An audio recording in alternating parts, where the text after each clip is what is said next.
Hello and welcome to Stuff We've Seen. This is your host, James Kent. And now, here he is, direct from his basement studio at the bottom of the Alamo, protecting Pee Wee Herman's bike. It's Teal. How's it going? I'm here. You can hear me. At the basement of the Alamo. At the basement of the Alamo.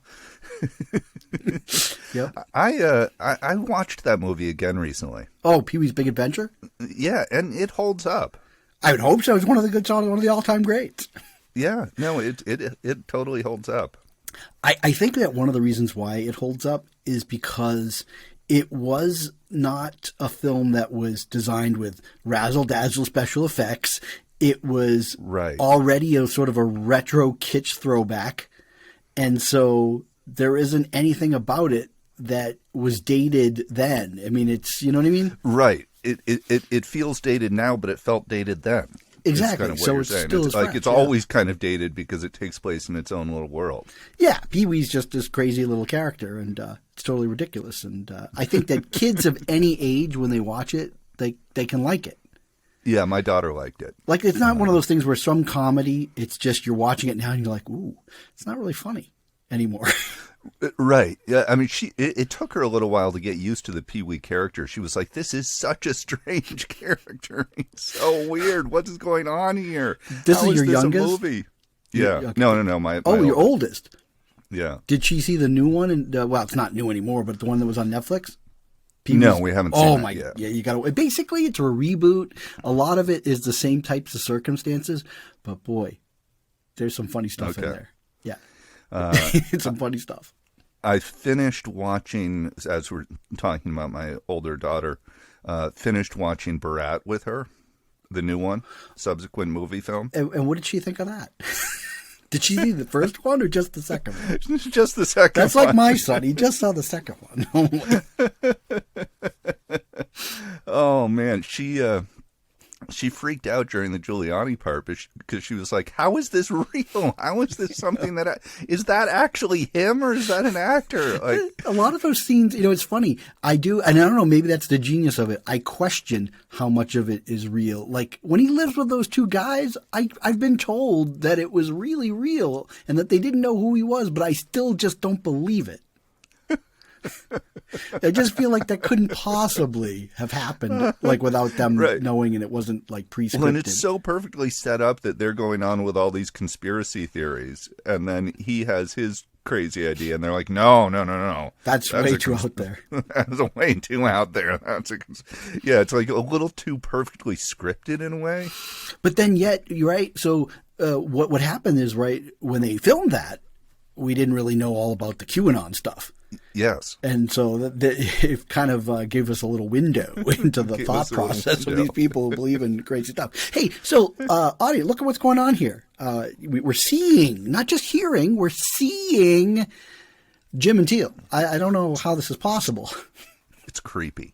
I know you find it creepy, and so exactly. But we like to keep up with the times, and we figured that we got to move into the world of video as well and give it a shot. I know that's your favorite thing. Teal likes to be as anonymous as possible, and here it is. I'm like, no, we're doing video, and we're going to do it. Okay, we'll see how this works. I'm sorry.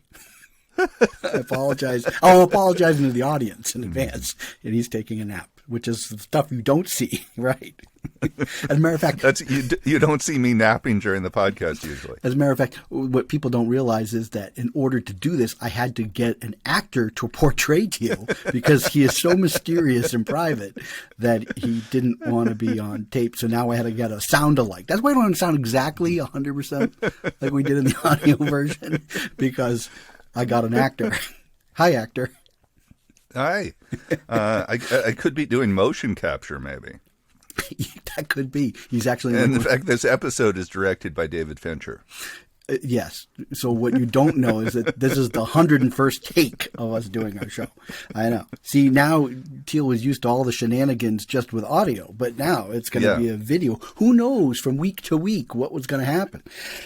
So here's the show. This is exactly what we do, but now you're going to have to look at us. And it's weird is that I'm trying to look at where Teal is, but he's not exactly where the camera is. So the camera's here. I'm finding the same problem. My eye line is totally off. Yeah, we don't have what Errol Morris's camera thing that he invented. Oh yeah, where he has like the glass in front of the camera with his face on it. Yeah, so like you're talking into the camera, but at the person at the same time to avoid that problem that we're having with the eye line thing. It has a special name, like the interrogator or something. Interrogator. I love that. I'm serious. It does. It's got some kind of crazy name like that. Okay, so we don't really have a set agenda here. We got a couple of things, but one thing, and I don't know, you listeners and now viewers. What? It's the Interrotron. The Interrotron. Interrotron. The Interrotron. Interrotron. Right, it should be a Black Mirror episode coming up soon. So. You listeners and now viewers, it seems like a lot of people have watched, or I'm not watched, maybe watched along, listened to our watch party, the Netflix thing for the Six Underground. Oh, yeah. Yeah, people seem to like that one. I didn't know. Yeah, I'm telling you now. I'm happy about this. But got some. See, now we're still interrupting even though we can see each other. Yeah, well, I think there's lags in the technology. There's lags, and every now and then you freeze, and I'm like, really? Yeah. Oh, well, I'm not freezing on my end. Well, no, you're freezing on my end. It's cold in here. Oh, I'm sorry. But I don't know if people are just listening to the episode and then hearing us talk without actually watching the movie, or are they actually trying to watch the movie and play our commentary at the same time? I would love. I'd love to know. Both are great. Yeah. I'd love to know. Yeah, but so if you have, if you've checked it out, let us know. Yeah, I mean, I know there are people have. So yeah, but that's what we're here to talk about. What? Have you tried watching it again? No. Oh, tried watching? No. I had to watch it twice. The first time, which I thought was going to be the last time, and then the time where we got together and had a good time laughing about it. So no. But I've watched, some things, but I'm more curious as to what you've watched recently. Okay, so before we get into that. Oh, okay. That sounds like we're going down a rabbit hole, which is fine. I think we have some time for rabbit holes today. It's a minor rabbit hole, but I think it's interesting to talk about. It occurred to me yesterday. Because you recommended a movie a while ago. Roma? And no, I watched it. Wait. You watched Roma? No. I recommended no, this is that. not a surprise. You already know what Hateful I want. Eight? No. Wait, hold. Okay, you're getting. Yes. You watched Hateful Eight? No. Okay, I'll just listen. So what I realized though is that you and I are both kind of film omnivores. Yes. Right?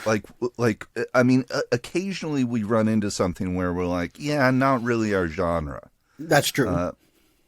Occasionally, but generally, we will watch anything from any genre: comedies, musicals, horror films. Yeah. And we like stuff across genres, and we also like some weird stuff. Yeah. So sometimes like you'll recommend a film to me or the viewers. We have viewers now. See, you're getting with the program. We got viewers now.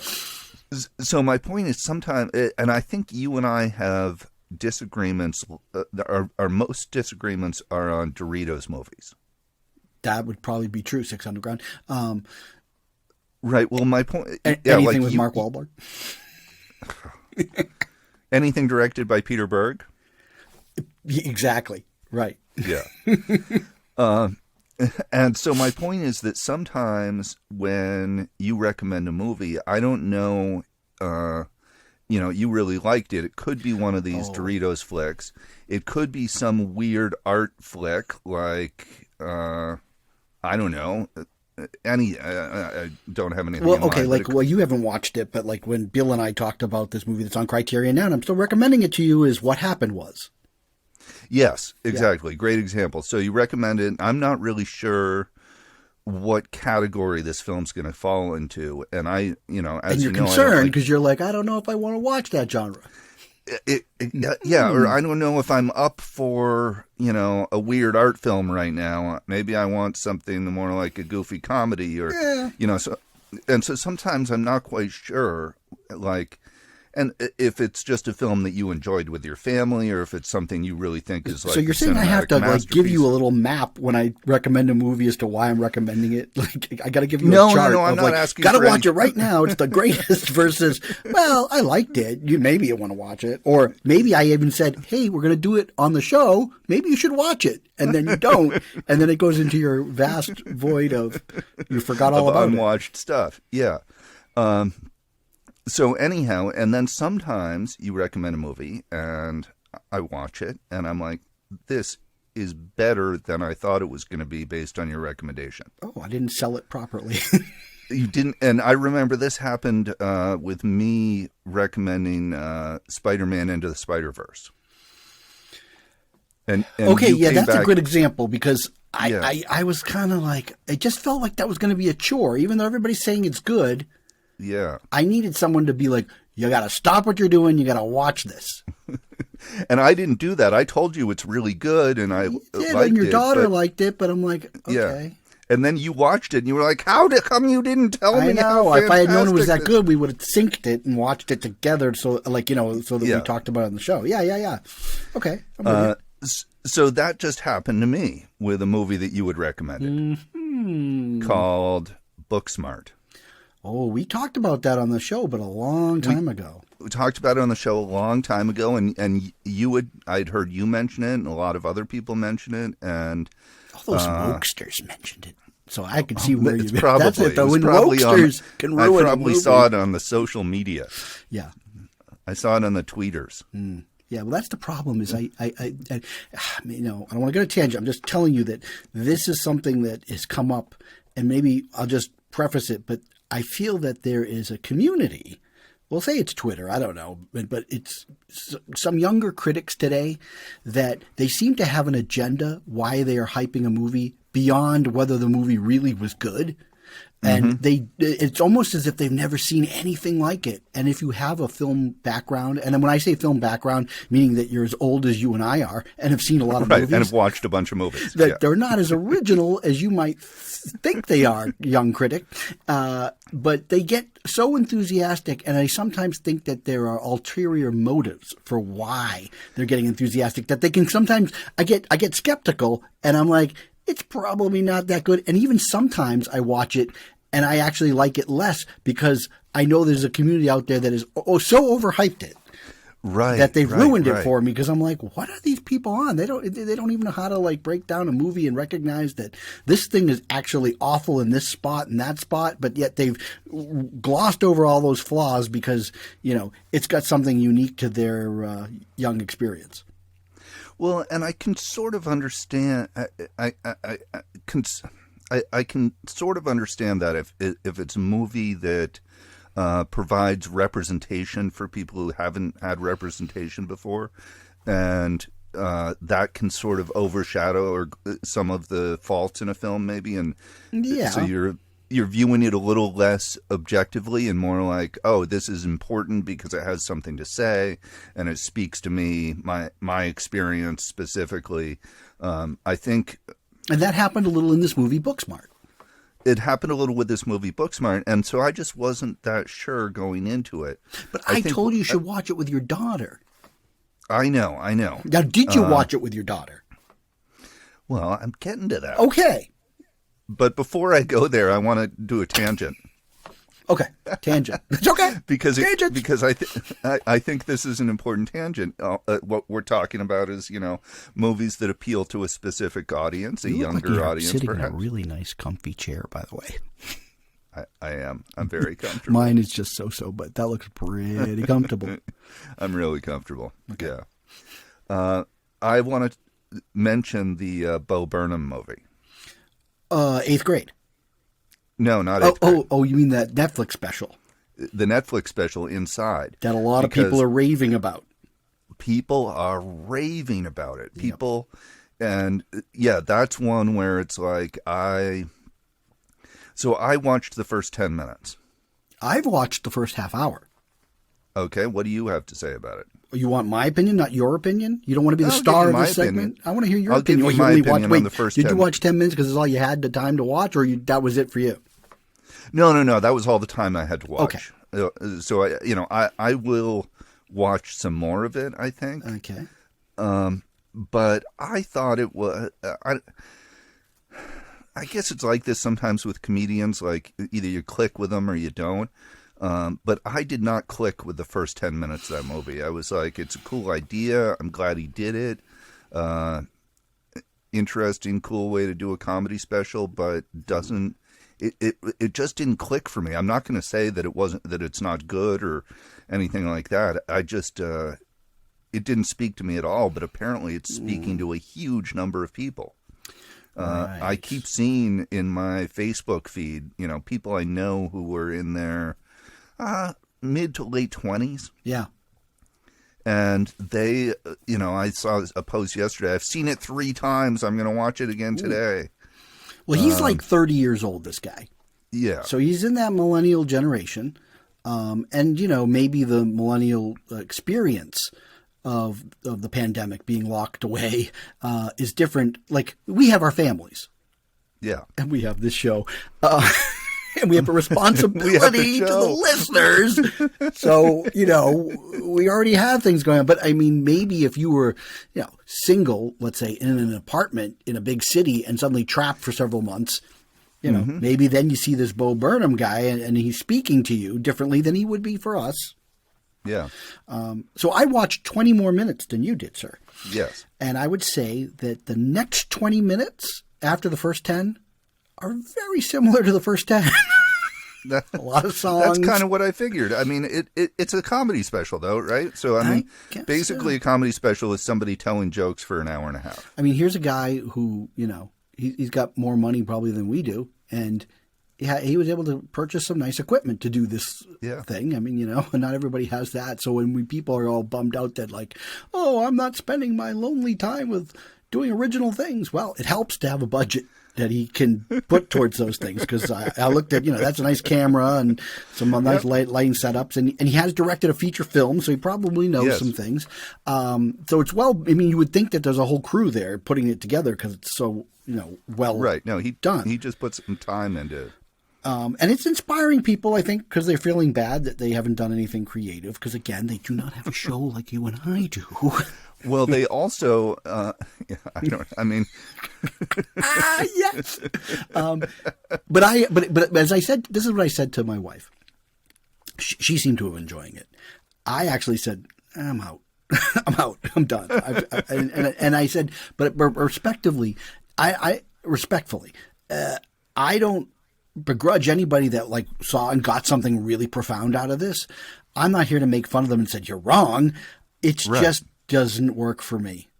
It's not something that I find really that interesting or engaging or very funny. There's a few chuckles, but I mean, I'm not a big Bo Burnham guy. I actually didn't really like him in Promising Young Woman. Like he was my least favorite part of it.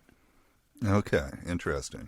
So I guess, and also I thought 8th Grade was a little overrated. That's his film, which I know a lot of people that same age thought it was a revelation. And I'm like, guess you haven't seen any other teen movies coming of age. And, I'm the coming of age movie king. And I look for truth. And now I'm blanking. What's that? That French coming of age film with the 2 girls?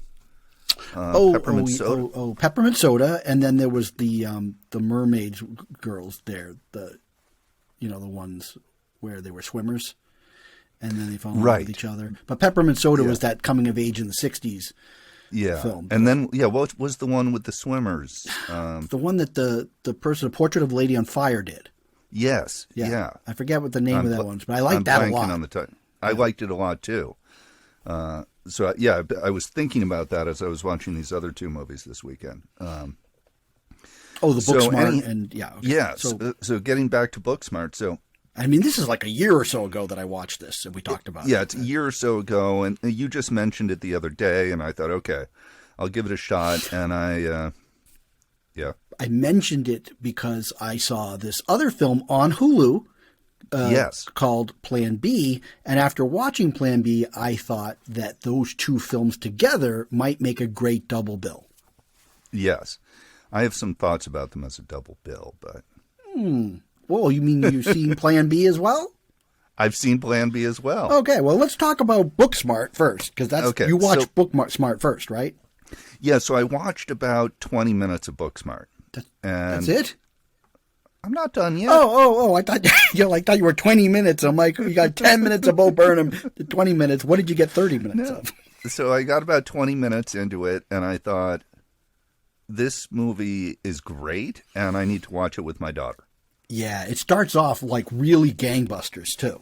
It does. Right from the opening, it's the opening scene is one of the characters comes out of her house, and the other's pulled up to drive her to school, and they just start dancing on the sidewalk, and it's just so charming and endeared me to the characters so much, and really introduced this friendship between these two characters, which is, I think, really what the heart of the movie is this friendship. It's like it's a buddy film in a way. Yeah, and we don't get a lot. I mean, that's what unique is. We get tons of coming of age guy buddy movies, but not a lot of female buddy movies. And you were a couple of years ago, that was a big topic, as you were struggling to find movies for your daughter. Yes. And that she could watch. And now, of course, she's even getting older. And what's a good comedy for her to watch with female leads and heroes? And here's a good movie. And yeah, I think it's funny. She, I asked her if she wanted to watch it, and I said, it's got some content. It's got some content that is a little bit grown up, or at least a little bit older than her. They're high school kids. She's going into middle 8th grade. School. Yeah. And so I said, go look it up and, read a little bit about it and let me know. And she came back and she said, I really want to see it, but I'm not sure I want to watch it with you. Oh, that's interesting. Yeah. And I said, well, do you want to watch it with your mother? Oh, no, that would be worse. That's interesting. So she did say after we were done watching, she said, I got a little embarrassed a few times because, you were sitting next to me. It's important to get those over with. As a matter of fact, I think our son, our oldest, watched Booksmart with us. Okay. He didn't watch Plan B, but he did watch Booksmart. He liked it. Yeah, so I think Booksmart is a classic. Wow. Strong words, my friend. It I think this. I was totally blown away by this movie. I think. Wow. Yeah. It sounds like you liked it more than I did. I think I liked it more than you did because, and a lot of this has to do with because I watched it with my daughter is part of the reason I liked it so much. Well, yeah, I think shared experiences are important. Absolutely, and it was a great shared experience, and. Yeah, I mean, it's a movie that is about girls being awesome, and it is, right? It's the buddy coming of age guy movie, but with girls, and and I thought one of the things I remember, because I haven't seen it again, I didn't know you were going to watch this until you told me over the weekend, and. Right away when you're watching a film, does the director understand the camera or not? Yes. And part of the reason why this film is so successful, beyond that it's really funny, well-written movie, is that Olivia Wilde knows what she's doing behind the camera. It's actually well shot. It's well composed. And well edited. And you can tell that the shots are thought out. It's not just like, hey, let's film the actors. It's actually there's a story being told visually. And I think it's very easy in these teen movies for people to be like, well, that doesn't really matter that much. It's more about the situation and just getting it on film. And so it's nice when she does it. Plus, it also has some other assets. I think overall we're used to situations where kids are really nasty to the heroes and stuff, but everybody's kind of nice, ends up being nice to them. Like they're excited that these two girls are deciding to kind of engage with them because they themselves are the ones that have kind of put a wall between themselves and all these other kids they thought were like, they thought these other kids were one way. Right. And then they find out they're not just a bunch of mean jocks. Right. Right. And that's the other thing. Like, when we first started watching it, my daughter said, "Oh, these some of these characters are like over the top, cartoony, not real characters." I'm thinking about like the rich kid with his face on the T-shirt and the party on the boat. I love that. And he's this really over the top character. I mean, it's hilarious, but he ends up becoming like a real person by the end of the movie. That's what it was. That to me, those are the refreshing things. Yes. That he becomes a real person. Right. Exactly. Yeah. He becomes, and he actually has feelings, and he isn't just this cartoon character. And that's true of pretty much all the characters in the movie. And these two main characters, their relationship is like, it's on, for me, on the level of like the great buddy movies. Like, so, and part of the reason I feel this way is because I teared up during this movie twice. Twice? Those times? Twice. Wow, you teared up. I'm not thinking, I can't remember there's anything that was like emotionally sad in the movie, but maybe there was. They get in a big fight.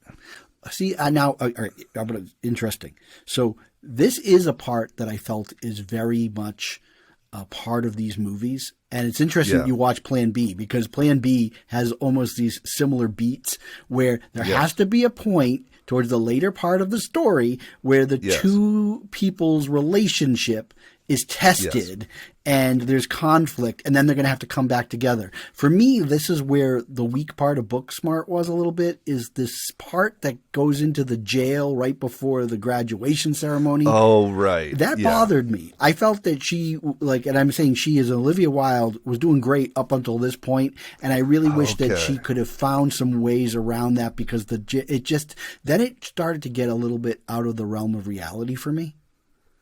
I know it's a little bit over the top, but that really bothered me. So I didn't like how... I see where you're going. Yeah. I know that they had to have some conflict and there was some things, but I just didn't like those choices. I liked their fight. And then at the very end, the very end scene at the airport, I teared up a little bit too. Yeah, because one goes away to college, right? Or something. And, but more so than that, I laughed throughout the movie. And you're not a big comedy guy, so for you to laugh... And I'm not a big comedy guy. And sometimes I stifled my laugh because I didn't want my daughter to think that I... That's great. I can't let her know that I think this is hilarious. Yeah, like, that joke's a little edgy. Maybe I shouldn't laugh at that. But no, I think this is one of the great high school movies. And I think it's a defining movie for this generation that's teenagers right now. Well, this is one thing that's interesting in today's world. It was a pretty big deal when it came out. As far, I don't think it was a big hit in the theaters or whatever, but, then it was on Hulu. But critics loved it, especially that certain band I've talked about, the younger critics. But the question is, a couple of years later, movies that were coming of age teen films in our day, like, for example, 16 Candles. Yeah. 16 Candles, which a lot of people don't know because they just don't know their history. They think, oh, well, that was a big smash hit. It was a bomb.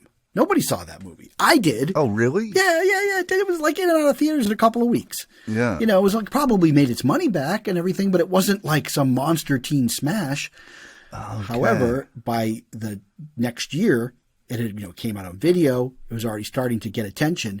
Then when The Breakfast Club comes out, it's a little bit of a different movie, but people already now knew, oh, it's the person that did 16 Candles. They wanted to see it. That was a much bigger hit, but it still wasn't like some slam bang, like, gazillion hit. It just over the years, just with the video, it just kept gaining popularity. And so it became a thing where suddenly, a whole generation has seen this movie. So the question is, the way people consume films today, does a film like Booksmart, not that it doesn't hold up, but does it hold up in that is it even part of the conversation 2 years down the road? Do kids just move on through content so fast that they never actually go back and find something like this? That's an interesting question. I mean, I can see this being like a sleepover movie. Right. But that's the question. Will it? I don't know the way kids are today. This is your daughter. I mean, yeah, she was a little bit young, but like, will she now want to talk about this with her friends and watch this kind of film with her friends? And in 3 or 4 years, will she watch it again? Yeah. Right. The way you would with Breakfast Club. Right. Now, what I find is happening, because I get, I introduce my son to certain films. And again, he liked some of the Tarantino movies. Yeah. But I only found out how much he liked the Tarantino movies when in casual conversation I find out that on his like iPad or whatever, or even his iPhone, that he's watched The Hateful Eight 3 times. Or he's watched Django Unchained 3 times. That the first movie out of all of them he watched when he was a little too young was Pulp Fiction a couple of years ago. Right. He hadn't revisited it. Now he revisited it where he's a little bit older, understands things differently, and he's like, this is just the greatest. Yeah. So he, on his own, is rediscovering some of these films. The ones he likes, he now is choosing because he has the power in his hand. So in some ways, I guess kids are, but I haven't really heard him discovering new films on his own. Right. Because, I mean, there's so much out there. What do you click on, right? Exactly. So sometimes they need to be guided, but then when they like something, they're willing to rewatch it a bunch of times. Exactly. Now, so I don't know if she's going to end up rewatching it, but I do feel like this movie has cult classic potential. So stocking stuffer out there for Teal, the VHS cassette of Booksmart he wants under his Christmas tree. Remember that when that was a big oh, I'd love to get this video or that video for Christmas. Oh yeah, birthday. And it didn't. Yeah. Yep. So here's one thing you haven't mentioned in Booksmart, but it was my personal favorite part of the movie. Besides the, I think it's Caitlin Devers and Beanie Feelstein. That's the two mains. Yeah, two leads. she's the sister of the guy there. What's his name? I always forget his name. I have no idea. Well, he's the guy from Superbad and Moneyball. The funny. Oh, Jonah Hill. Jonah Hill. That's her brother. Did you know? Really? Yeah. Yep. Oh, I had no idea. Yeah. Now I'm going to say this to you because there's another one on the list that you didn't see, and she's in it. Beanie is in it. And it's great. I mean, it's coming of age. I think your daughter's probably right at the age to watch it. Ladybird. Oh, yes. Yeah. You've never seen it. You really should check it out. Yeah. That's a good one to check out with my daughter, too. But the part of the movie that for me was my favorite, and what's great is that they knew they had some kind of comedy gold because they decided to just keep adding her into the movie, was Billy Lord. Yes. Which is Carrie Fisher's daughter. To me, it's the breakout role. It's the role that tells me that she could really be a funny person in movies. Yes. Yeah, it was a great. Yeah, she totally embraced that role, and it's hilarious. And I like also just like the after hours structure of the movie. Yes. Right. That it's like going from sort of one surreal event to another with this goal in mind. And one thing I liked about the movie is that both characters had sort of equal goals. Yep. They both had goals. They both had motives. It wasn't just about them. It was about their lives outside of that and them exploring those ideas about who they are. And so anyhow, I think that just it's a great movie about people as a coming of age movie, figuring out who they are, who they're going to be, what the rest of their life is going to be like, who they've been up until now. And yeah, I mean, largely I was just so charmed by the relationship between the two leads. There is something that I want to talk about. And since you said you saw the movie Plan B. Yes. It's something that I probably wouldn't have brought up, but since you've seen both movies, it's something that I've noticed. And I noticed it's interesting. And I want to get your thoughts on this. And maybe it's just sort of a trend. But it seems like in these films when they want to be very inclusive, it's become a thing, and it's almost like a staple if you're doing a coming of age movie now. Right. That you need to have a character, preferably one of your main characters, has to be struggling with their sexual identity. And or in the process of coming out or out but not having a boyfriend or a girlfriend. That has to be a main plot, it seems like, in these movies. And in Booksmart, obviously one of the characters, I believe in this movie, both characters know that the Caitlin Deaver's character is gay. It's mentioned that she came out 2 years earlier. Right. So that's there, but she's really not comfortable yet. And she hasn't experienced She hasn't really anything. had a relationship. I think they actually say, like, you've been out for 2 years and you've never kissed a girl or something. Right. But then suddenly in this next movie, which, I want to hear your thoughts on that. And I know we're jumping in, but there's this movie called Plan B that we're going to talk about, is that is also a factor in this female to female friendship. And it's something where in this case, the girl hasn't come out to her friend. Correct. Hasn't come out to her family. And it's kind of built up as a surprise, even though I saw this surprise coming. Yes. Maybe because I just watched Booksmart. So when I was getting ready to watch Plan B, I asked my daughter if she wanted to see it. And she read the description and said, how is that not just Booksmart all over again? And I was like, okay, yeah, you kind of have a point. They seem very similar. And so yet for years ad nauseum, we saw tons and tons of high school boys stories.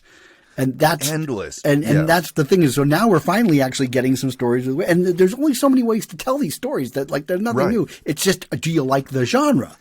If you like the genre, you're going to go for the ride. So it's sort of like the super bad genre. And this, I would say, out of the two films, even though Booksmart seemed like a female Superbad, I think Plan B is more Superbadish in some of the scenes. Yes, in some of the scenes, I think that's right. But I'm talking about sort of like the, you got a couple of characters, and it's like the end of high school. Yep. And there's like one night where they're trying to get to a party kind of thing. And so it's sort of that narrative of, the big night in high school. Yep. And what are you going to fill that night with, basically? Exactly. And what are you going to fill that night with, and how's it going to change our characters or not change them? And I think Plan B, it felt a little bit, well, okay, here's my big issue with Plan B. So you have an issue. So overall, you weren't on the Plan B train. I liked it. I mean, I think it suffered from having watched it right after Booksmart. Yeah, you seem to get comparison-y. Like, you're like, you've seen this movie and you really loved Booksmart so much. So then when this comes out as a second one, it's inevitably you're like, whereas maybe 2 years later, I'm like, this is giving me that Booksmart vibe, and I miss that. Yeah, well, and I totally enjoyed the movie, but like you said, with the camera work in Booksmart, Plan B is not up to that level. Plan B feels a little bit more low budget, for sure. It feels a little bit more low budget. I also like that about it. Yeah. My issue with it is that I feel like and I mentioned this with Booksmart, I feel like the characters weren't equal. It's really more about one character's story, and the other one is kind of along for the ride. I mean, I feel like the friend who eventually comes out to her friend, I feel like she's a little bit more of the supporting role. Exactly. And whereas in Booksmart, I felt like it was a two-header. Interesting. What I liked about Plan B is, when we talk about inclusion and diversity, you're getting two female leads, right? What were those Booksmart? Those the two white girls. Right. With yes. But these are girls that, when we talk about not getting representation, there's a lot of representation going on, and I also found I love I just as much as I like the camaraderie in Booksmart between those two. Yeah, I loved their interplay. To me, it was the two of them together is what made it really funny. And I also liked that there was a message here, and they didn't bang it over the head, but the idea that depending on where you live in America, Oh, yeah. You make a mistake, and it basically feels like the state and their crazy laws are going to try to trap you. And that was where they even were trying to just, we weren't talking about abortion here. We're talking about just trying to get a plan B so that no matter what, they don't have to worry about it. And there's all of these hoops that they had to go through. And yet, even while it seemed a little ridiculous that they wouldn't just maybe try another pharmacy or something, these girls were in a tough position.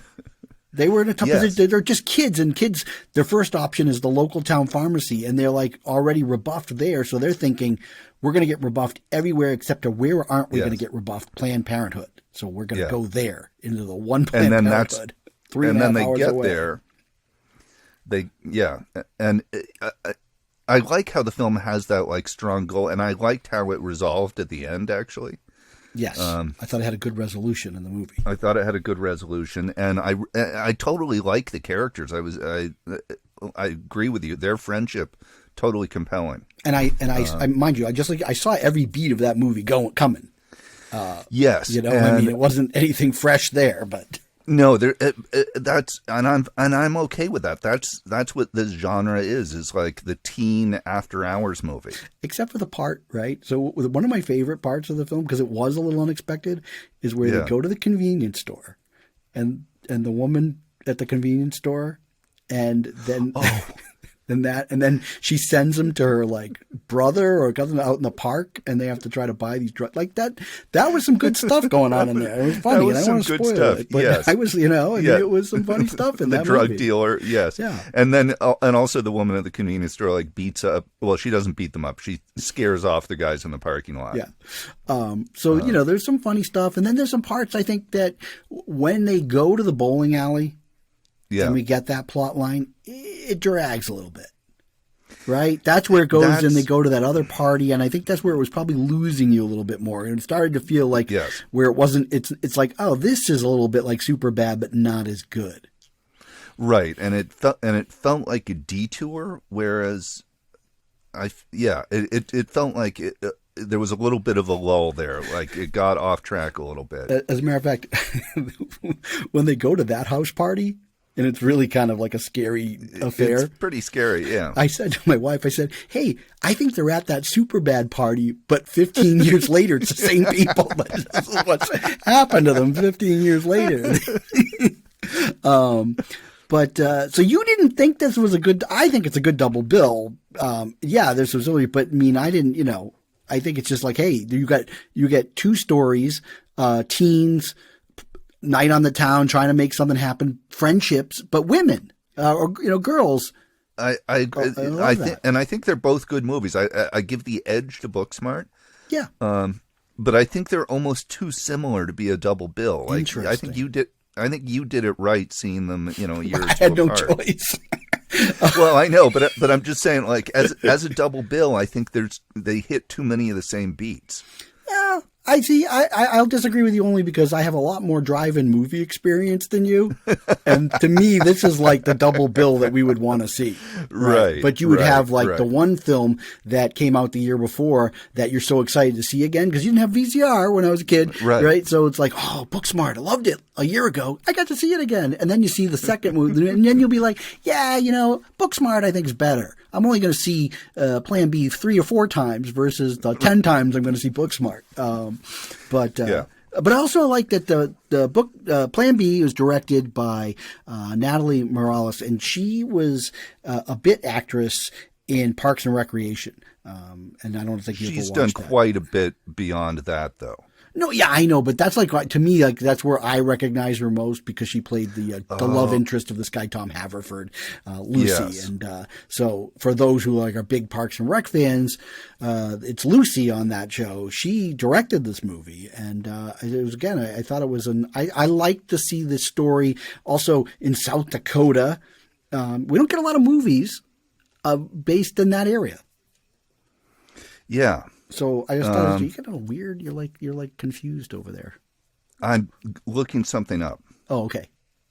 Yeah, ladies and gentlemen, if I happen to in the edit cut to Till and he's looking confused, he's looking something else. So okay, I sorry, I had to look this up. There was a TV show. There was a TV series called The Middleman. Okay. which was kind of this. It's based on a graphic novel, and it's this goofy sci-fi detective kind of thing. Okay, and you've seen this? Yes, it came out in 2008. Anyhow, Natalie Morales was the star of that show. Oh, okay. So that's where you know her from. And that's where yes, I know her from Parks and Rec too, but I noticed her on that show because she's just fun to watch. She's a compelling actress. Yeah. So anyhow, I can see both of these movies being played at high school parties. I can't see kids watching any movies at high school parties today, but well, I mean, at the sleepovers. I don't know. I don't know what kids do today. Do they actually sit down I don't know what movies? kids. I mean, I don't know if the parties are like, but I don't know when by maybe party is the wrong word, but like I would hang out with yes, I would hang out with a group of friends and watch a movie when I was in high school. I know this was our cool days. Yeah. So maybe, I don't know, if people still hang out and watch movies together, I can see these two movies being in the mix. Do they do a teens. Hulu and chill? I think it's still a Hulu exclusive. We can't do a Hulu watch party and do it. I wonder, I guess that's a thing too, right? Do kids get together online and watch movies like on Netflix and stuff like we did with Six Underground? I wonder. My kids do not. They get together online and play video games. And, that's what my kids do. Video games. Yeah. They get together and play video. Yeah, but they don't do watch parties. Okay, well, so there's some recommendations. We're going to keep this, I think, on the short side today because it's video. But I have seen some things, but I'm going to mention only one thing. All right, we're going to do Jim's Amazon Prime Retro Corner. Oh. Yes. So Amazon Prime is always offering up a smorgasbord of crap. Which is about to get a lot bigger now that they've acquired MGM. That's right. Why? Don't ask me. Do not ask me. If you even try to ask me, I'm going to tell you, do not ask me why this movie, when it popped up in my little viewing area, I said, I should watch this. All right. This is a film that came out in the 80s. All right. We'll see if you can guess this. And again, don't ask me why I chose to watch this. This was a film. Had you seen it before? I saw it one time in the theater, okay, but I saw it second run. This movie is the ultimate definition of a sleeper. And a sleeper is a film where it gets released, usually not at a prime time. It doesn't come out. And now remember, until the pandemic happened, we had summers that were like starting in April, right? Or like doesn't even seem like there's even a season where there's like a slow period anymore for movies. No, not really. Yeah. But I mean, honestly, they were releasing like the big Marvel movies in April. So that's not what happened on our day. Our day, like it was Memorial Day weekend is when they kicked off. So anything before that. So this is a film that the year it was released in mid-April. That was like just waiting for, that was like you got 3 or 4 weeks until like maybe some summer stuff comes in. And I remember looking at the trailer for this and I was like, come on, there's no way I want to see this movie. And I, just like anybody else, was shocked that I'm like, I had no idea why people were going to this. The critics savaged this movie. They hated it. So it should have been in and out in a week.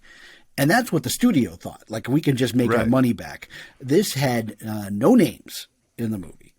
Okay. But it became a smash. It was such a smash that it was still playing in late October of this year. And it came out in April. It was playing in October in the second run theaters. And it actually just hit. Videos were just starting to kind of become a thing. And this studio put it out for rental and to buy at a reasonable price. Right. And we were shocked that they thought that was going to kill its final box office, but instead it actually started gaining in popularity again because more people were seeing it. So that's going to be the history of this film. So finally, my mom, my sister, and I were intrigued enough because already fashion-wise and culturally and everything, it was becoming a thing that even my mom and my sister said, well, let's all go see this thing. And I watched it one time. What genre is it? Oh, it's kind of hard to explain. I will say the reasons why this film became so popular, I think, was because of, at the time, you had a convergence of events. And one of the big things was MTV. Oh, okay. And so kind of like how in the late 70s, Saturday Night Fever became an event because of the dancing aspect and the music. Yeah. Those elements, I think, made people feel like they had to go see this film. And I'm talking about 1983's Adrian Lyne's movie, Flashdance. Wow. I rewatched Flashdance for the first time since 1983. Now, it's screenplay by Joe Esterhaus, right? He is, well, I think it was original story by a guy who was interviewing these people in a Canadian bar. They were also like, they weren't quite topless dancers, but they were doing these dances. And he kind of ripped, he paid like $1,000 for the stories of a couple of dancers. Okay. And then got the screenplay sold. And then they brought in Joe Esterhaus to kind of rewrite it. And boy, this movie feels like a Joe Esterhaus movie. So I think I may have seen it twice in the 80s. I probably saw it. I did see it in the theater. You did? Okay. I did see it in the theater after it was a big hit. And then I probably saw it at least once on VHS. And that's about it. And, I remember... how like the final scene, the audition scene, which of course you saw a million times because it was packaged as part of the video for Flashdance the song on MTV. Between that and Maniac, which they played constantly, you got to see good chunks of the movie, just like with Footloose and just like with Purple Rain. You felt like you saw the movie even if you didn't see the movie because these things on MTV. Yes, you saw all the best of moments. Well, and that scene has become such a classic that it's been parodied and repeated, and it's like, here's the stern old people. But wait, they start tapping their foot to these young people's music. Yeah. So you watched it again.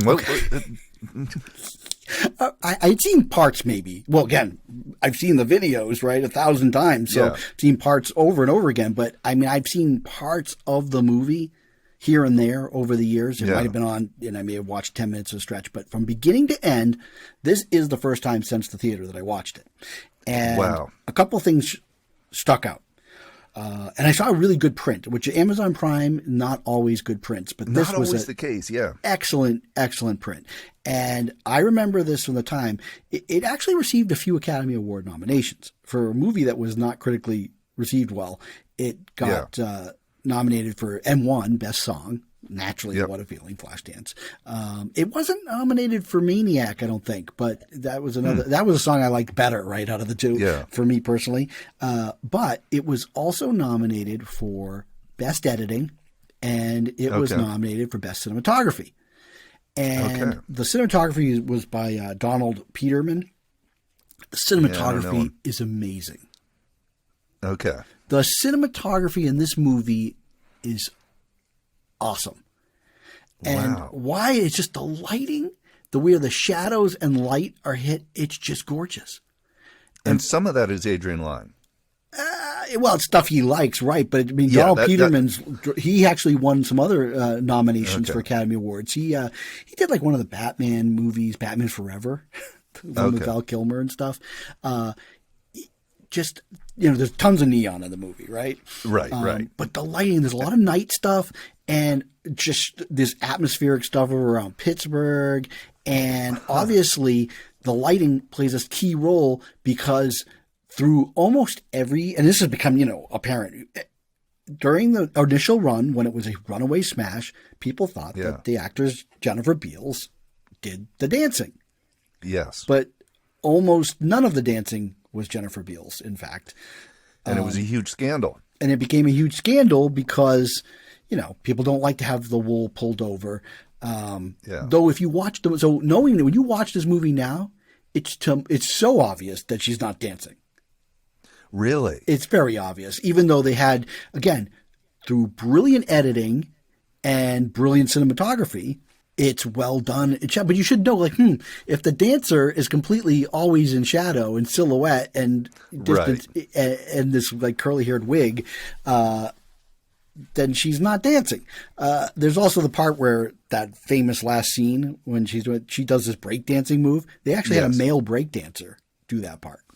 Oh wow! Yeah. So, and there's even a part where she wears this like kabuki makeup, and that was actually inspired by these dancers in Canada who did a dance like this, and it's got like strobes and everything. And again, it's like amazingly well shot, edited, these sequences.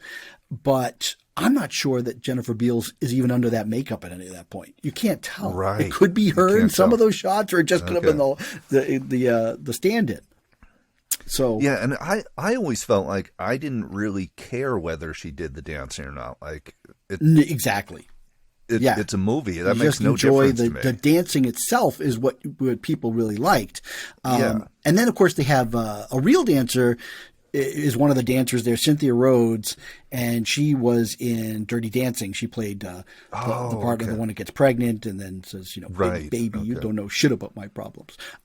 She's in it, and so it's dancing. Now, one of the things that I had forgotten, but was reminded when I watched this, it's like 95 minutes long, is that there isn't a ton of dancing in the movie. It's carefully sprinkled. Yes. But there isn't a lot of dancing in the actual film. Right. Then, of course, you have the whole Joe Esterhaus. It feels almost like Showgirls at times. And it's very misogynistic. And it's kind of creepy. And there's a lot of stuff that you're like, oh, it's just icky. And then it's really weird is Jennifer Beals, when she got the role, she was almost 18. Yeah. She shot it when she was 18, came out when she was just 20, I think. Yeah. And she's really young, but treated as an adult in the movie, which is interesting in how, like, you'll have, like, 25 to 27-year-olds play high schoolers. Playing teenagers, yeah. Like, for instance, Plan B, both of those actresses are 25 years old. That does not surprise me at all. They look like teenagers of sorts, but they're 25 years old. Here's a movie where she's playing an adult, maybe even older than her age. Right. It's really weird. They don't really get into how old she is supposed to be in the film. But she's like works as a welder, right? She works as a welder. Her backstory is very fuzzy in the movie. And there's one thing where someone says, how long does it take to learn to dance like that? And she says something like 25 years. And I think a lot of critics overlook that that's mentioned. And maybe that's saying that she's supposed to be 25, even though 25 is pretty old to actually get a dancing career going in the conservatory that she's trying to get into. So I'm watching this movie, which, again, it's very hokey with all this plot, and yet it's totally enjoyable. And then, of course, the big thing that surprised me at the time, and then I was reminded, is that when the dance audition is over, it's the freeze frame ending of the movie. It's like she walks out and it's over. I do remember that actually. What the hell is this? It's over. And so there's that. And so the overall movie, I'm left going, how did this movie become such a sensation, even though I was having a good time? And I started to formulate my own backstory for this character. And I started thinking of that movie with Scarlett Johansson, Under the Skin. Oh, yes. Okay. And I started thinking, Jennifer Beals, she has these beautiful eyes, right? That's very wide eyes. And she's kind of always looking around and just, observing. And I realized that the reason why she never got any ballet training is that I think that she was an alien sent to understand and learn technology and learn the ways of the humans. And what happened is that because she was an alien, even though she grew up and we don't know what her background was, we don't know where her parents were, she has some kind of grandmotherly figure friend, or the dancer, is that she didn't know she was supposed to go to dancing school, and she learned that later. So she's now she's fallen in with this bar, and she's doing what she thinks is the dancing, and then suddenly she realizes there's another type of dance that she needs to bring to the alien planet. So she has to ace the audition, and that the sequel that they didn't do was her getting in, and eventually she has to go back to her home planet and teach dancing to her kind. So how come there was never a sequel that elucidated all this for us? I don't know. But even, you know what, it's really funny is that this film, watching the end of it, because there was so much of her journey that this movie should have had a sequel, or it should have had a TV series. You could have easily done a Flashdance TV series with Alex the welder, which that part was also ridiculous. That whether she's 18, if she was 25 and they stated that, maybe she could have somehow learned and been in the trades of the welders. Yeah. Nowadays, you wouldn't really blink twice at a woman being a welder because it seems like, but back then, that was kind of one of the big talking points. I remember my mom thinking, that's totally ridiculous. Because there are no female welders. I'm like, well, there are in this movie. And then the whole thing with the boss, which was, by the way, creepy. The guy that they got to play the boss, he was, in real life, he's 18 years older than she was when she shot the film. There's an 18-year difference. And he looks old in the movie. And very, like this kind of like idea that she'd go for him because she clearly has no father figure in her life. Right. And again, this is this whole weird fantasy of Joe Esterhaus. Yes. Oh, man. It must have made hundreds of millions of dollars. Well, in equivalent. I think it made about 75 domestic at the time, but in 83, 75 was huge. It was huge. Yeah. Huge. And then it made like whatever it did foreign, because, worldwide rights and money wasn't the same of what it is today, right? But then you could forget video. I mean, that was like Paramount. See, Paramount backed that movie, and Paramount was one of the very first studios to get it. Like, wait a minute.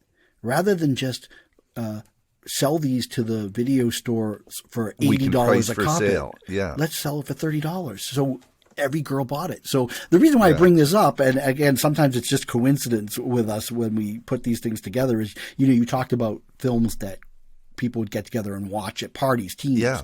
Well, girls love this. My sister and all her friends, they all had those leg warmers. Oh, yeah. And the tore the neck off the sweatshirt. The sweatshirt. And then also like my sister did not have a lot of music. She had the tape for Flashdance. Yes. She absolutely had the tape. You could not be a girl my sister's age and not have that tape. That is really hilarious. Yeah. And this almost makes me want to watch it again, but I probably won't. It's only 95. I mean, it was. I found it fascinating. Again, I thought, wow, the editing of this movie is really good, and the cinematography. My big problem a lot of times with cinematography is that there's like a harshness on the foreheads and stuff in interiors that make it look like, oh, there's a big studio light. The lighting, and of course that is a staple of Adrian Lyne when you look at Fatal Attraction and you look at 9.5 Weeks. The lighting is always really good, but the lighting in this film definitely was award worthy. Okay. Yeah. Interesting to know. Yeah. And then there's like another tragic part. And again, I didn't finish my notes. There's a friend. Her friend is like trying to have her own ambition. She wants to be a skater. A figure skater. Oh, that's right. Yeah. And she has this one scene where she is auditioning for the local championship and she doesn't do well. And that seems to be the end of it. And she's not a good dancer like her friends, but the sleazy, topless bar owner from down the road, who at one point tries to attack Jennifer Beals' character and is stopped by the fatherly figure from the welding company. He coaxes her friend because she struck out as a skater and she can't really dance with style, but she can dance at the nudie bar. So he gets her to be working there. Wow. And so that's kind of the trajectory of her story. But the actress, I was looking like, she looks familiar. I wonder what other stuff she was in. I forgot that a year after the film came out, she had a brain aneurysm and died. And she was very young.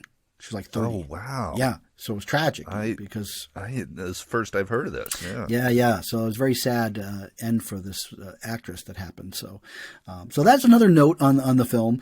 But like I said, for some reason, I was looking for something to watch late at night, something brainless or whatever. And I quickly realized that I had to watch the whole thing again because I had to talk about this. And then I wasn't even really thinking at the time about, there was a connection that you actually, for a time, knew the actress Jennifer Beals years after she had done this movie. Yeah. And it's just weird because I met her once or twice too. And because I wasn't a big fan of the movie Flashdance, I mean, I was like 13 and I wasn't rushing out to see that thing. I never really thought of like, oh my goodness, there's Jennifer Beals from Flashdance, Like when I think of Jennifer Beals, I think of more of all the other things that she did post Flashdance. Yeah. And she ended up having a pretty great career. Yeah. She's done tons of stuff. But some actors or actresses might have bigger careers, but never have as iconic a moment. And she had an iconic moment that when you see Flashdance, but I think that some of it got diminished when it came out that she didn't do the dancing.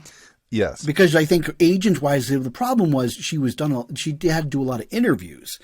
And at the time, she was kind of forced to like not say, and it was very unfortunate. They told her basically to toe the line. To toe the line. Yeah. And then it came out that she hadn't done most of the dancing, and then it made her look bad, not the studio, and it was a bad PR time for her. But she went out and did other studies at Yale. Like she decided, I mean, she was like, that's the thing is, again, when I look at these 25-year-olds playing teenagers, she was an actual teenager. She was an actual teenager. And she was like, well, if acting happens after I finish going to college. And so she wanted to go to college. And yet when you think about it, when you finish college, she's still younger than those girls that we just saw play 25-year-olds playing teenagers in Plan B. But it's interesting that she made a decision not to go and do high school roles. Like, she... Right. Yeah. She played adult roles. Yeah. She was from Chicago area, right? I think. Yep. So the first movie I ever saw her in was before that. There was a movie that came out in 80 or 81. She was just a teenager and she was just like one of the side characters in this film called My Bodyguard. Oh, yeah. So she must have like auditioned because of local high school. And also in that, just as a background player, is Joan Cusack, also from Chicago. Oh wow! Yeah. So I haven't seen that movie since the 80s, the My Bodyguard movie. I haven't seen that in probably a good 30 years, but it was a big movie for me because I really related to the main character because like I had been bullied and stuff, and so I really said, "Oh, that's me. I gotta dodge. I gotta dodge bullets at school and not get thrown into a locker." Good times. Well, anyways, that's the show. That's what we're talking about on our first video foray. Do you have anything else before we part ways, my friend? I will mention that I watched the Harley Quinn movie. Now, who's she? She an actress? No. The Birds of Prey movie. What's that? Is that the one with Michael Keaton? Won all those Oscars? Yeah, it is. That's the one. Harley Quinn. Birdman. It's called Birds of Prey and the Fantabulous Emancipation of One Harley Quinn. I think that's the full title. That's a very long title. Are you making that up? So here's what I have to say about what this are you movie. talking about? What? I don't know this movie. You should look it up on IMDb. Did this come out during the pandemic? I think so. No, I know what this movie is. Actually, I think it came out right before the pandemic. And I think it came out right before the pandemic. Stole its thunder of how bad it did at the box office. Yeah, it did not do well at the box office. I only really have one thing to say about this. My 13-year-old daughter loved it. Why? Why did she love this movie? Girl power. And Margot Robbie giving a really fun performance. I don't really care for the Margot Robbie performance of Harley Quinn. It's kind of annoying. Okay, so that's the whole reation she liked the movie, basically, was that performance. Because she kept saying, this movie makes no sense and is incredibly stupid. Has she seen Margot Robbie in Wolf of Wall Street? No. Just kidding, people. We haven't crossed that bridge yet. Not yet. Haven't gotten to that one yet. Gotten to Wolf of Wall Street. But anyhow, so it doesn't really matter what I thought of this movie, but she loved it and knew that it was bad and didn't make any sense and didn't care because she just thought it was goofy fun. Well, now her character, and maybe it's again when you're in the right hands of the right director, like the James Gunn. She looks great in the new Suicide Squad that's coming out at the end of the summer. I'm looking forward to that. So I'll definitely be seeing that. Now I did watch 20 minutes of this Harley Quinn, by the way, months ago. She's also been one of my daughter's favorite characters for years. Because she reads the comics. She reads the comics. Okay. Well, a little bit of credibility there. Yeah, so there's reason for her to like this movie, even though she is aware that it's nonsense. Now, again, I mentioned I saw 20 minutes of it, and I couldn't take any more. Yeah. And I just said, you know what? Life is too short. No. But didn't you actually, when I mentioned this months ago that I'd watched 20 minutes of this crap fest, you would watch 10 minutes, hadn't you? And you said, yeah, this is terrible. Yes. Okay. So then you decided you would go and watch it with your daughter. And did it get better after 20 minutes?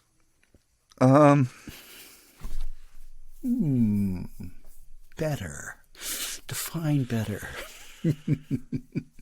Yeah, I wouldn't use the word better in this conversation. It's got some ups and downs along the way. Okay.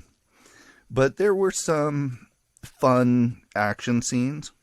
There's a car chase towards the end where she's on roller skates. Okay. During chasing a car on roller skates, and that was there was some goofy fun in some of the action sequences. The movie is a mess. Okay. It makes no sense. It makes no sense. It's nice to see Rosie Perez again. There you go. Yeah. Who played the villain? Oh, it's a great performance. Who? The villain is a great performance. Well, who's the villain? It's Owen McGregor.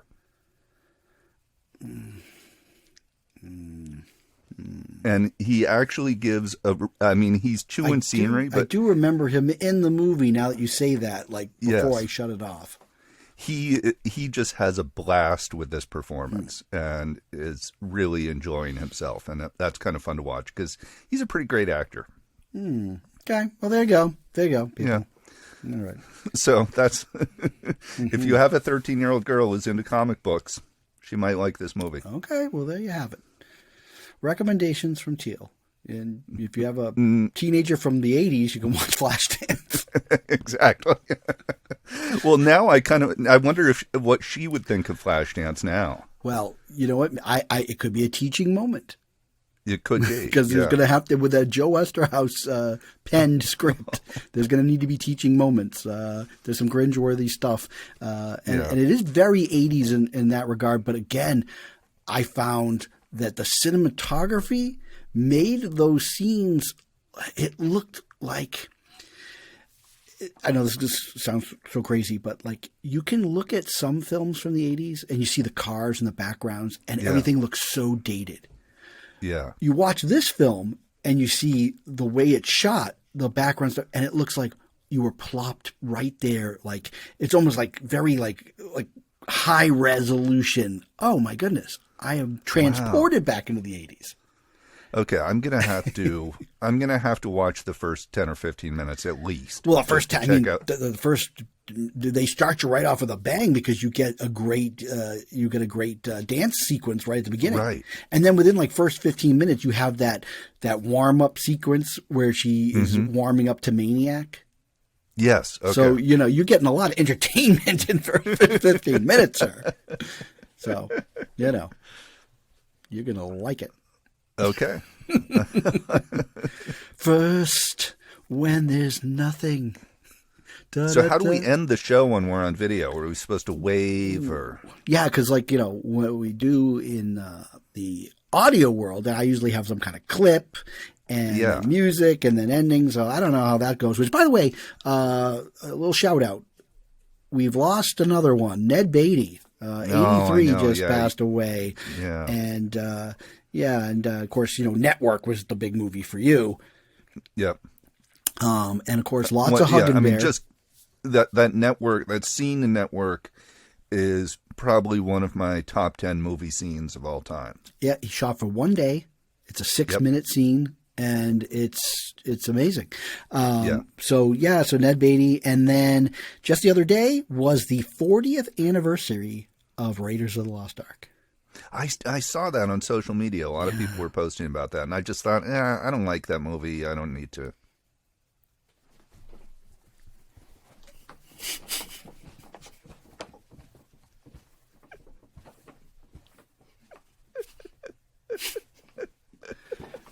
Not cool, bro. Not cool. I think we've done that early on. Wait, I thought you meant Indiana Jones 4. Yeah, Indiana Jones 4. Yeah, it's no Birds of Prey. Yeah, I'm just hoping that this new Indiana Jones 5 is not terrible, because they they went way down with 4, and they got to bring it back up. Otherwise, you're going to have a big chunk of the franchise sucking. 4. Yeah. Okay, let's get going. No Spielberg. Oh, you got to go somewhere, buddy? You got to go? No. That Indiana Jones 4 movie, the Crystal Skull, that's what it's called. I actually choose to pretend like that one didn't exist. Oh, just so. I won't watch that again. It was terrible. I've seen it one time. Me too, and I'll never watch it again. No. It was just an embarrassment. I was so excited sitting there in the theater. I got another Indiana Jones movie. Yay! And by the time it was over, it was like, I remember with the Phantom Menace, I think we've talked about this, when it was over, I kind of was like, my feelings were like, that wasn't a very good movie, was it? But I have to pretend like I liked it. Right. But when this fourth Crystal Skull came over, I was angry. I was like, how dare you? How dare you, sir? Spielberg, what did you do? And then South Park, brilliantly. Oh, I didn't see that. There's an episode where they basically spell it out. Where they're like, they basically, it's a brutal episode. They're like, Spielberg, you raped our childhood. So you find that episode. Okay. they basically eviscerate the Crystal Skull because it was so bad. But anyways, hey, now people, look, we're on video, and we won't be doing this all the time, only because the service that I'm using only gives you so much per month and stuff. So maybe you get one or two of us on video. So we'll still be doing the audio. You can find us there on, Spotify, Apple Podcasts, or our website, stuffwe'veseen.com. And we're also, this is where you're going to find video content as well. And then also, I think it'll be on YouTube, which we'll have instructions on our site. But we'll probably post this on YouTube and then link to it on our website so you can watch it. So I hope that for those listeners for the last couple of years that have, heard all the episodes, get a chance to see what the hell we look like, and now you're like, I'm just going to go back to audio. I don't need to see them. Now that I've seen what you look like, I think we might want to go back to audio. Yeah. So, Bill from Queens, now that you see what we're looking like these days, you can say, we'll go back to listening to the show. But again, hope you enjoyed it, and, we'll be doing this again, whether Teal likes it or not. Yeah, you don't even I like it. You don't listen. I like it. You don't even listen to the episode, so you're never going to watch this. It's true. I don't want to. No, I've been watching myself the whole time. I can see myself right over there. Yeah, that's all you don't need to see it again. Now, I have a question, because I think this is technical stuff that you people don't need to understand. But you're looking sometimes a little fuzzy, but I bet you that the actual stream of you is going to be nice and sharp. There's a little thing on here that says it's better than it advertised. Yes. Yeah, because you've been totally fuzzy and freezing up and glitching out. Yeah, it just happened again. Yeah, you're totally pixelated. Flashdance is awesome. I'm not willing to say Flashdance is awesome. It's pretty terrible, but at the same time, I think it's very okay watchable. To just. I think at this point, it's just it's. Certain movies can transcend being good or bad, and they just become what they are, which is it's just Flashdance. Yeah. Booksmart, probably the best of the bunch. Yes. So Booksmart. But you know what? But we didn't intend it this way, but it turns out that this episode, female-centric. Yes. Booksmart, Plan B, Flashdance, and Harley Quinn. And Harley Quinn. Yeah. Birds of Prey, whatever that is.